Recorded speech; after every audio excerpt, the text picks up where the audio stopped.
नमस्कार, मैं हूं नीरज मिश्रा और आप देख रहे हैं आज की खबर पर गुनाह के आज के एपिसोड में हम एक बार फिर आपके सामने वो वारदातें लाए हैं, वो सच्चे किस्से लाए हैं। ऐसी घटनाओं के बारे में हम आज आपको बताएंगे जो हमारे आसपास ही घटी है, क्योंकि हमारा उद्देश्य आपको सावधान और सतर्क करना है, जिससे कि आप अपने आसपास रहने वाले गुनहगार से बच सकें।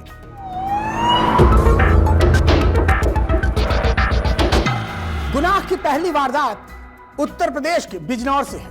बिजनौर के चांदपुर थाना क्षेत्र के नाईपुरा गांव में एक सनसनीखेज घटना सामने आई, जहां एक पत्नी पर अपने ही पति की हत्या करने का आरोप लगा है। इस वारदात से पूरे इलाके में हड़कंप मच गया। मृतक की पहचान 26 साल के कुंवर सेन के रूप में हुई।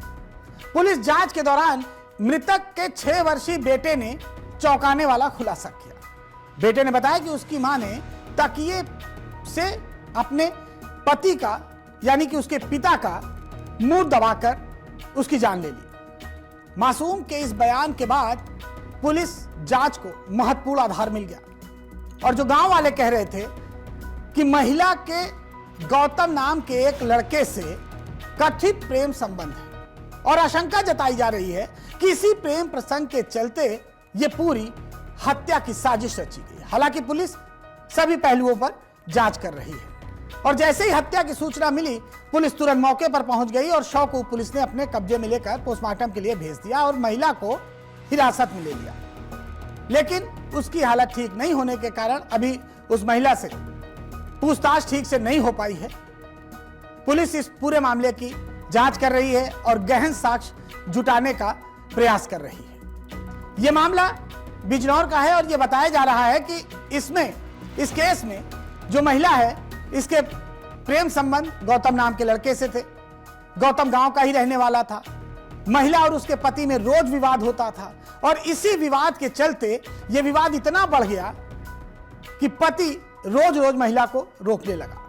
महिला को समझ में आ गया था कि अगर ये रास्ते में रहेगा तब उसका मिलना अपने प्रेमी से मुश्किल होगा और इसीलिए महिला ने यह पूरी साजिश रची। लेकिन उसके बेटे ने ही इस साजिश को बेनकाब कर दिया और अब महिला पुलिस की हिरासत में है। उससे पूछताछ की जा रही है और तमाम चीजें पोस्टमार्टम रिपोर्ट में फिलहाल सामने आएंगी। लेकिन इस घटना से गांव में हड़कंप मचा है, क्योंकि इस समय इस तरह की वारदातें सबसे ज्यादा देखने को मिल रही हैं, जहां पर पति पत्नी को या पत्नी पति को ठिकाने लगा रहा है। तो सतर्क रहिए, सावधान रहिए और अपने आसपास रहने वाले गुनहगार को पहचानने की कोशिश करें।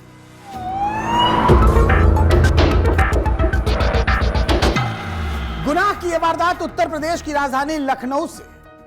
यहां एक ठगी का बड़ा मामला सामने आया है, जहां स्मार्ट ग्रो नाम की रियल एस्टेट इन्वेस्टमेंट स्कीम के जरिए करीब 1,06,09,000 रुपए की सुनियोजित ठगी का आरोप लगा है। पीड़ितों के अनुसार लगभग 30 लोगों के समूह को कुछ लोगों ने मिलकर पहले भरोसे में लिया। आरोपियों में मुख्य रूप से यह बताया जा रहा है कि अनुराग प्रताप सिंह, आरती जायसवाल, राजीव जायसवाल और दीप्ति माला सिंह ये शामिल हैं। इन लोगों ने शेष विहार इंफ्रास्टेट के नाम से और बाद में स्मार्ट ग्रो प्लेटफॉर्म के जरिए लोगों को निवेश का लालच दिया। तो चलिए हम बताते हैं कि यह पूरा खेल कैसे किया गया। शुरुआत में निवेशकों को जमीन प्लॉट में निवेश के नाम पर जोड़ा गया। उन्हें भरोसा दिलाया गया कि उनकी रकम 25 महीने में सुरक्षित वापस होगी और हर महीने 7 से 8% तक रिटर्न मिलेगा। लालच और भरोसे के इस जाल में फंसकर लोगों ने लाखों रुपए के निवेश कर दिए। शुरुआती महीनों में आरोपियों ने कुछ भुगतान भी किया ताकि लोगों का विश्वास और मजबूत हो सके। फिर अचानक खेल बदल गया। ये पूरा खेल बदल गया। पीड़ितों का कहना है कि मार्च 2026 के बाद अचानक सभी भुगतान बंद कर दिए गए। जब निवेशकों ने अपनी रकम वापस मांगी तो उनसे टाल मटोल किया जाने लगा। उन्हें धमकाया गया और यहां तक कहा गया कि जो करना हो कर लो, जाओ FIR कर दो। आरोपियों ने निवेशकों को झांसे में लेने के लिए डिजिटल जाल बिछाया, वेबसाइट पर लॉगिन ID दी, बैंक डिटेल्स और ऑनलाइन पेमेंट के जरिए पैसा लिया, वचन पत्र भी दिया। पीड़ितों के पास बैंक ट्रांजैक्शन के रिकॉर्ड, ऑनलाइन पेमेंट प्रूफ, वचन पत्र और अन्य चीजें मौजूद है। तमाम जो पुख्ता सबूत है वो पीड़ितों के पास है। अब पीड़ितों का आरोप है कि पैसे की मांग करने पर उन्हें मानसिक रूप से प्रताड़ित किया जाता है, जान से मारने तक की धमकी दी जाती है, जिससे उनके परिवार में डर का माहौल बना हुआ है।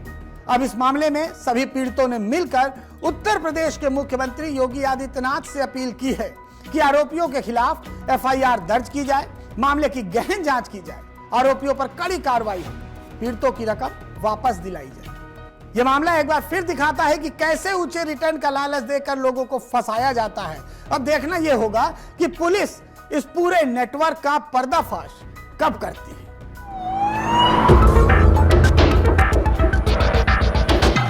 गुनाह की यह वारदात उत्तर प्रदेश की राजधानी लखनऊ से है, जहां पर अंतरराष्ट्रीय साइबर फ्रॉड कॉल सेंटर का पर्दाफाश हुआ है। 250 करोड़ की ठगी का यह पूरा मामला है। लखनऊ की शांत गलियों के पीछे छुपा था एक ऐसा काला सच जिसने पूरे देश को हिला दिया। बाहर से देखने में यह एक साधारण ऑफिस जैसा लगता था, कंप्यूटर, हेडफोन, व्यस्त कर्मचारी, लेकिन अंदर चल रहा था एक संगठित साइबर ठगी का अंतरराष्ट्रीय नेटवर्क जो दुनिया भर के लोगों को अपना शिकार बना रहा था। उत्तर प्रदेश पुलिस और साइबर सेल की संयुक्त टीम ने गुप्त सूचना के आधार पर इस कॉल सेंटर पर छापा मारा। जैसे ही टीम अंदर पहुंची, वहां मौजूद लोग घबरा गए। स्क्रीन पर विदेशी नागरिकों के डेटा, बैंकिंग डिटेल्स, स्क्रिप्ट खुले हुए थे, जिससे साफ हो गया कि यह कोई मामूली ऑपरेशन नहीं था। जांच में सामने आया कि यह गिरोह खुद को बैंक अधिकारी, टेक्निकल सपोर्ट एजेंट और सरकारी कर्मचारी बताकर लोगों को कॉल करते थे। पहले भरोसा जीतते थे, फिर डर का माहौल बनाते थे कि आपका अकाउंट ब्लॉक हो जाएगा, आपके नाम पर फ्रॉड हुआ है, और इसी डर में लोग अपनी मेहनत की कमाई इन लोगों के हवाले कर देते थे। तस्वीरों में आप देखिए, ये जो लोग बाहर निकल रहे हैं, ये इसी ऑफिस से बाहर निकल रहे हैं जब पुलिस ने छापा मारा था। इनको एक बस में ले जाते हैं पुलिस, क्योंकि इतनी ज्यादा संख्या में ये लोग थे, इतनी ज्यादा संख्या में ये ठगी करने वाले पूरा गैंग था कि पुलिस को बस लेकर आनी पड़ी। इस पूरे रैकेट का जाल सिर्फ भारत तक ही सीमित नहीं था। अमेरिका, कनाडा, यूरोप के कई देशों के नागरिक भी इनके निशाने पर थे। पुलिस के अनुसार अब तक 250 करोड़ रुपए से ज्यादा की ठगी की जा चुकी है, और छापेमारी के दौरान एक दो नहीं, 119 साइबर ठगों को गिरफ्तार किया गया। मौके से दर्जनों कंप्यूटर, मोबाइल फोन, फर्जी सिम कार्ड्स, बैंक खातों की डिटेल बरामद हुई।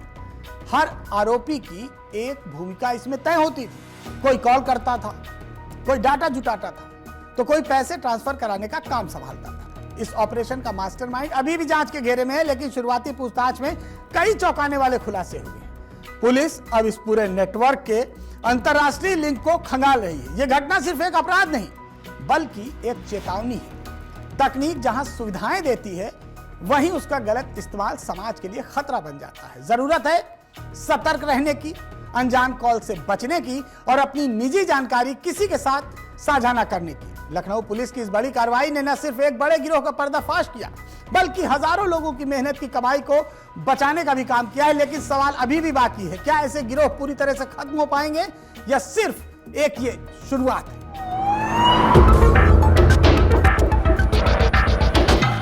महाराष्ट्र के लोहागढ़ में हाल में ही एक युवती ने अपने मंगेतर को पहाड़ी से धक्का देकर जान लेने का सनसनीखेज मामला आपने देखा होगा। यह मामला अभी शांत भी नहीं हुआ कि अब नोएडा में भी हनीमून के दौरान जीवन साथी की हत्या की कोशिश का एक हैरान करने वाला मामला सामने आया है। यहां सेक्टर 75 की रहने वाली एक नवविवाहिता ने अपने पति पर हनीमून के दौरान दार्जिलिंग में सीढ़ियों से धक्का देकर जान लेने की कोशिश का आरोप लगाया है। पीड़िता की शिकायत और मेडिकल रिपोर्ट के आधार पर सेक्टर 113 थाना पुलिस ने आरोपी पति के खिलाफ गंभीर धाराओं में मुकदमा दर्ज कर लिया है। शादी के अगले दिन से ही प्रताड़ना के आरोप लगा है।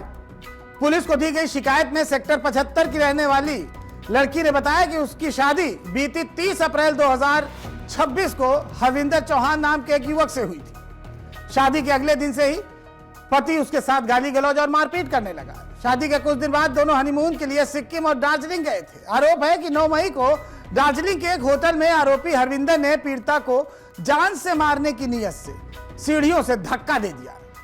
इस हादसे में नवविवाहिता के दोनों घुटने और सिर और पेट में गंभीर चोटें आई। 10 मई को जब दोनों हनीमून से वापस लौटे तो लड़की ने इस बात की शिकायत पुलिस से करने की बात कही तो आरोपी पति आग बबूला हो गया।